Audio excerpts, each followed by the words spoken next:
I'm recording this in 2022. Obviously, a lot of talk about inflation and how to prepare for it. Thought it'd be a good time to talk about how life has a tendency to take advantage of any holes you leave in your preparation.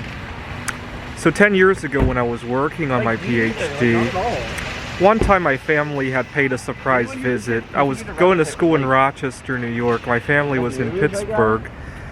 And my dad called me and said that they were on their way to Toronto and wanted to stop by my place. Quick stop by. And I was living in an apartment, and you gotta understand, there's a lot of things that I have, even to this day, there are a lot of things in my apartment I wouldn't want my family to see. And so I thought I had to clean up a little bit. And my dad said he was like 10 minutes away, and I started to clean up. And they were knocking on the door, and I was still trying to frantically hide things and get rid of things. And you gotta understand, this I had just broken up with a girl, and I was happily single at the time. My parents didn't approve of the idea of being happily single. This was 10 years ago when it was not as widely accepted. They wanted me to start dating again. And well, as a happily single guy, I had a lot of things that, well, let's just say that I sometimes like to view things to pleasure myself with. I didn't want my family to see all that because they knew I was still happily single. I had hobbies that my parents didn't really approve of. I was trying to hide everything. And I got upset because my parents were knocking on the door more and more aggressively.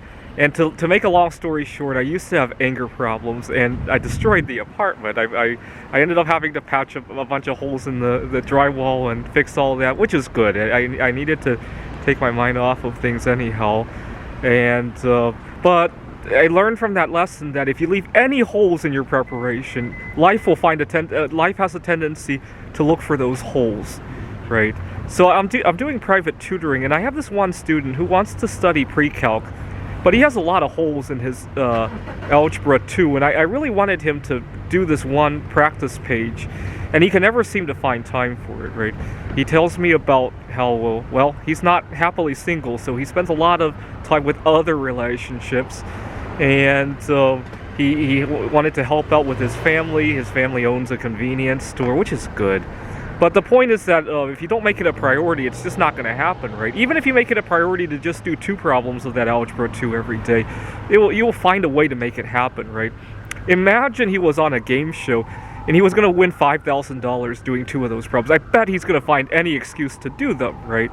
So it's more of a matter of priority than I have no time at all, right?